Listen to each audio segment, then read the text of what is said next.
এসব বাজে বাজে কথা আমি আর নিতে পারছি না। আমার ঘর থেকে বেরিয়ে যান, আর আজ রাত থেকে এই খাটে আপনি আর শোবেন। একটা অন্য ম্যাট্রেসের ব্যবস্থা করুন, আর এই অনধিকার চর্চা আপনি বন্ধ করুন প্লিজ। অনধিকার? কোনটা অনধিকার? অনুভব, কাল থেকে কিন্তু আমি লিগালি তোমার স্ত্রী। আমি তোমার সঙ্গে থাকতে চাই, এইটা আমার অধিকার। আপনি প্লিজ বেরিয়ে যান এই ঘর থেকে। আমি আর পারছি না, আমার আর ভালো লাগছে না, নিতে পারছি না আমি আর। আপনি আমার অসহায়তার সুযোগ দেখছেন।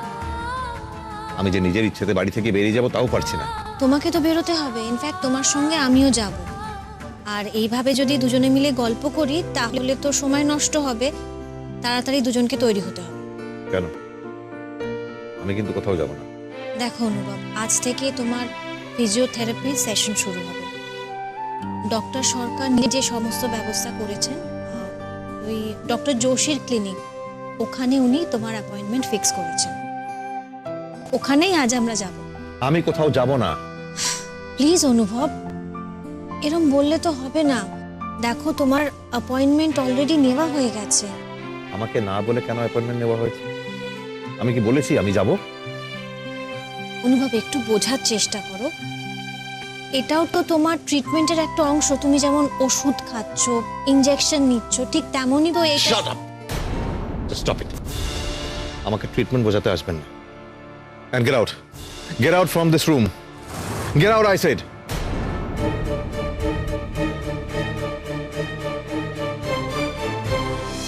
প্লিজ পিসিমণি, তুমি কথায় কথায় আমার সব ব্যাপারে ইন্টারফেয়ার করতে ওকে বারণ করো। আমার ভালো লাগে না। আমি কোথায় যাব, কি করব, সেটা একান্তই আমার সিদ্ধান্ত। কেন আনন্দী, ভুলটা কি বলেছে? আমি তো বুঝতে পারছি না তুমি এইভাবে রিয়াক্ট করছো কেন? রিয়াক্ট করবো না? কেন করবো না? ফাইন, তুমি বলো। তুমি তো নিজে একজন ডাক্তার, তুমি তো আমার সমস্ত রিপোর্ট দেখেছো। তুমি বলো তো, আমার যা কন্ডিশন সেটা কি ফিজিওথেরাপিতে ঠিক হওয়ার কথা? তো তুমি ঠিক হবেই, আবার আগের মতো সব কাজ করতে পারবে, সেটা তো কেউ বলছে না। কিন্তু ফিজিওথেরাপিতে উপকার হতে পারে। প্লিজ বাবা, এখনো টিপিক্যাল ডক্টরদের মতো রুগী ভোলানো কথা বলো না। অনুভব, তুমি যে তোমার পেশেন্টদের বলো ভালো হয়ে যাবে, সুস্থ হয়ে যাবে, সেটা কি শুধু পেশেন্ট ভোলানোর কথা? হ্যাঁ, আমি বলি তাদের তাদের আমাকে বলতে হয়, যাতে ওদের মনের জোর ভেঙে না যায়। কিন্তু সত্যিকারের ঠিক হওয়ার মতো কন্ডিশন আর ঠিক হবে বলে সান্ত্বনা দেওয়ার মধ্যে পার্থক্য আমি বুঝি। আচ্ছা, আমি বুঝতে পারছি না কেন তোমরা বারবার ওকে এত জোর করছো। ও যেটা করতে চাইছে না, কেন ওটা করানোর চেষ্টা করছো তোমরা? ও যেটা ভালো বোঝেও সেটাই করুক না, আর ওকে সেইভাবেই থাকতে দাও না তোমরা। না অপর্ণা, তুমি যেটা বুঝছো না সেখানে আমাদের কথার উল্টো কথা বলার জন্য এমন কিছু বলো না যেটাতে আলটিমেটলি খারাপ হবে, ক্ষতি হবে, প্লিজ। তাই নাকি? তাহলে বেশ, তোমরা সবাই যেটা ভালো বোঝো তাহলে সেটাই করো, আমার আর কিছু বলার নেই। কেন এরকম করছিস অনুভব? কেন নিজের জীবনের সমস্ত স্বপ্ন আশা ছেড়ে দিয়ে বসে থাকতে চাইছিস? কেন চেষ্টা করবি না তুই? কেন করব আমি চেষ্টা? কেন করব বলো তো? হেরে যাওয়া খেলা নতুন করে জেতা যায় না পিসিমণি, তুমি জানো না? একবার বাঁশি বেজে গেলে বল নিয়ে মিছিমিছি দৌড়দৌড়ি করে লাভ নেই। আর মিস মুখার্জি, আমি আপনাকে বলছি, আপনার হাতে এখনো সময় আছে। বেরিয়ে যান এখান থেকে। আমার সঙ্গে আর নিজের জীবনটাকে বেশি করে জড়িয়ে ফেলবেন না, আপনারই ক্ষতি হবে। আপনি কেন বুঝতে পারছেন না? আমার মতো একটা পঙ্গু মানুষের সঙ্গে নিজেকে জড়িয়ে ফেললে আপনি নিজেই ফাঁসবেন। একটা পঙ্গু মানুষের সঙ্গে একসঙ্গে চললে আপনি কোথাও পৌঁছতে পারবেন না, বরঞ্চ আপনার নিজের জীবনটা স্থবির হয়ে যাবে। তাই বলছি, বেরিয়ে যান।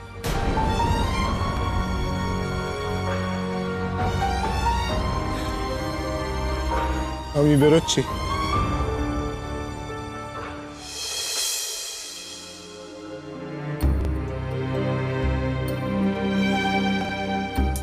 কি হবে বলতো আনন্দ? কিছুতেই তো ছেলেটাকে মোটিভেট করা যাচ্ছে না রে। দিন দিন কিরকম হতাশার অন্ধকারে ডুবে যাচ্ছে। এত সহজে আমাদের হাল ছাড়লে চলবে না পিসি। অনুভবের জীবনে আবার আনন্দ হাসি ফিরিয়ে আনতে হবে। ও যাদের সঙ্গে সব থেকে বেশি ভালো থাকে তাদেরকে ওর কাছে নিয়ে আসতে হবে। তাতে কি কিছু লাভ হবে? আমাদের কিন্তু শেষ অবধি চেষ্টা করেই যেতে হবে।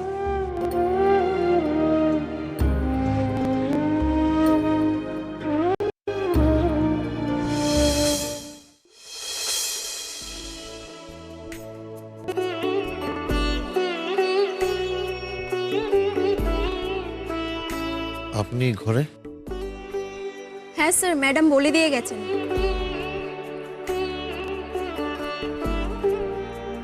স্যার,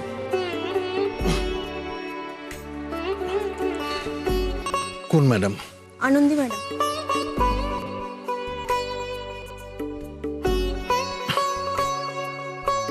তো ম্যাডাম কোথায় গেছে? স্যার, ম্যাডাম একটু বেরোলেন। হ্যাঁ, আনন্দী বললো একটা কাজ নিয়ে বেরোলো। তোর কিছু দরকার ছিল ওর সঙ্গে? না, কোনো দরকার নেই।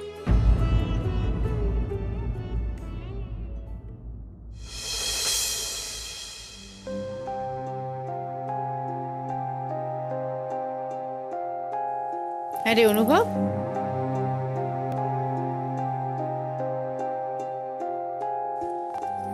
আমাকে একটা কথা বলতো বাবা, তুই আনন্দের সঙ্গে এরকম করছিস কেন? মেয়েটা কষ্ট পাচ্ছে তো। আমি কেন এরকম করছি তুমি আনন্দীকে জিজ্ঞেস করো। ও কেন আমার সঙ্গে এরকম করছে? ও কি প্রমাণ করতে চায়? আমার মতো একটা মানুষের সঙ্গে সারা জীবন কাটাবার সিদ্ধান্ত নিয়ে নিজেকে কি মহৎ প্রমাণ করতে চাইছে? ছি অনুভব, এ কথাগুলো বলে আর নিজেকে ছোট করিস না। আনন্দী যে মহত্ব দেখাবার জন্য তো জীবনে আসেনি, সেটা বোঝার মতো বুদ্ধি তোর নেই, এটা আমি বিশ্বাস করি না। স্যার, আপনার সাথে কয়েকজন দেখা করতে এসেছে। বলে দিন আমি কারোর সঙ্গে দেখা করতে চাই না। আমার সঙ্গেও তুমি দেখা করবে না?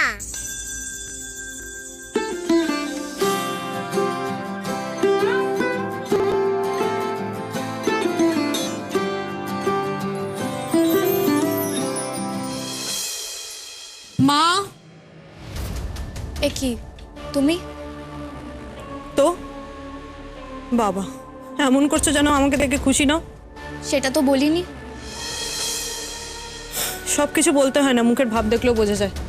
যাই হোক, তোমার সঙ্গে কথা বলতে আসিনি। মা কোথায়? মা, মা, ও মা, নন্দা তুই? নন্দা, এভাবে গলা উঁচিয়ে কথা বলছিস কেন? বসে কথা বল না।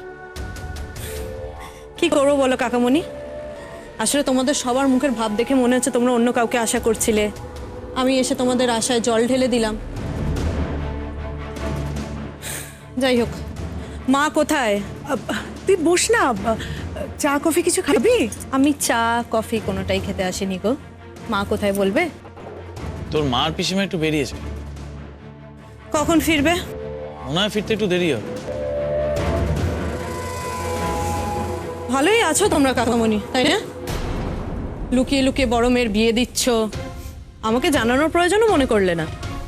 না না ভাই, আসলে বিয়ের একটু হঠাৎ করে হয়েছে, রেজিস্ট্রি করে। যদি বড় কোনো অনুষ্ঠান করা হয় তোকে নিশ্চয়ই বলা হবে। তাছাড়া দিদিভাই যাদেরকে ইনভাইট করেছিল সবাই তো ওখানে ছিল।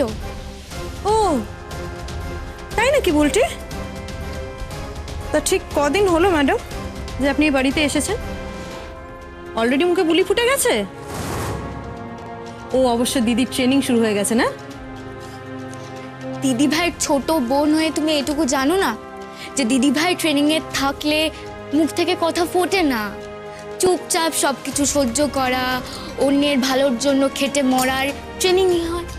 আহারে, তা তোমার দিদিভাই ঠিক কার ভালোর জন্য ডক্টর অনুভব মৈত্রের মতো একটা শাঁসালো বড় লোকের গলায় ঝুলে পড়লো? নন্দা দেখ, তোর যদি কোনো কাজ থাকে তো বল, নাহলে এখানে এভাবে শুধু শুধু আনন্দির নামে বিষোদ্গার করিস না। তোর এসব আজে বাজে কথা এই বাড়িতে আমাদের শুনতে আর ভালো লাগে না। সেই সত্যি কথা শুনতে তো কষ্ট হবেই কাকামণি, কারণ তোমরা সবাই খুব ভালো করে জানো যে তোমাদের বড় মেয়ে একটা সাংঘাতিক দাও মেরেছে। সেটা অবশ্য আমিও জানি। নাহলে ডক্টর অনুভব মৈত্রের মতো একটা লোক যে হাঁটতে চলতে পারে না, তাকে বিয়ে করে কি লাভ? একটাই লাভ, যে সে সাংঘাতিক বড় লোক। আর তোমাদের বড় মেয়ের তো সেটা হলেই চলবে। নন্দা বৌদি, কাকা মনি কি বললো তুমি শুনতে পেলে না? তোমার যদি কোনো কাজ থাকে বলো, নয়তো প্লিজ। বুলটি,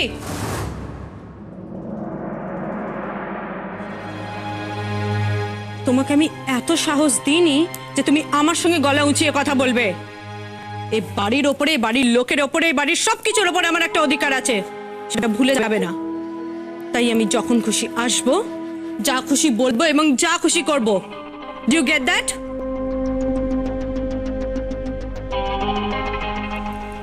আর কাকিমণি, তুমি মা পিসি এলে বলে দেবে আমি নিজের হিসেব বুঝে নিতে এসেছিলাম। কি বলছিস তুই? কি হিসেব? কিসের হিসেব বুঝে? কেন এতে এত না বোঝার কি আছে?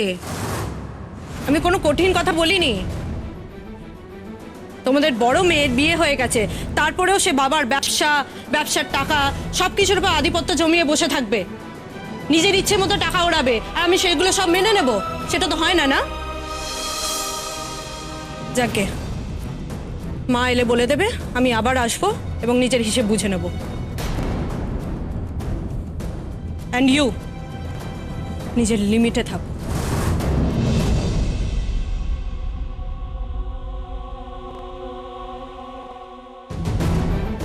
ও কি বলে গেল? ও কি সম্পত্তির ভাগ বাটোয়ারার কথা বলে গেল? তুমি দেখো লেখা, এই বাড়িতে আবার একটা বড় ঝড় আসতে চলেছে। বড় ঝড়। আরে তোমরা এসো এসো এসো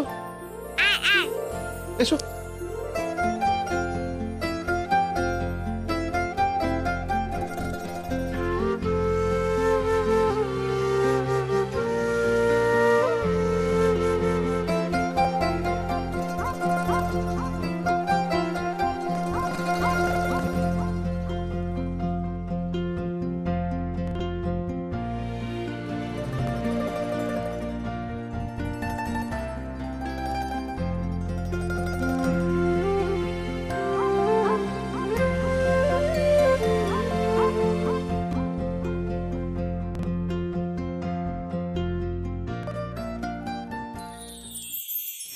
আমি জানি এসব তোমার বুদ্ধিতে হয়েছে। সত্যি আনন্দী, অনুভবের মুখে হাসি ফোটাবার জন্য এর থেকে ভালো উপায় বোধহয় আর হতো না।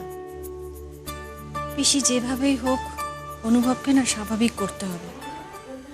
সব কিছু কেন ডিনাই করছে, ওকে বোঝাতে হবে যে ও আবার আগের মতন সুস্থ হতে পারে।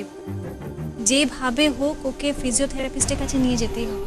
একদম, আর সেটা তুমিই পারবে, নিশ্চয়ই পারবে তুমি।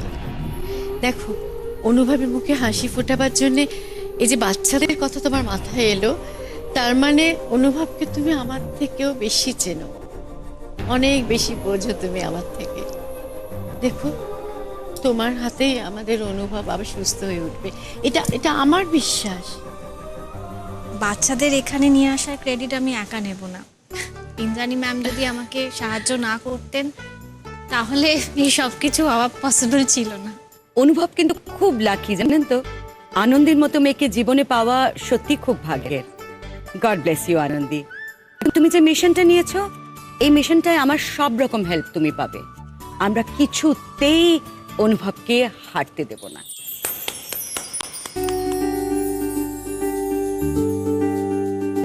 কেমন আছো তোমরা? ভালো আছো?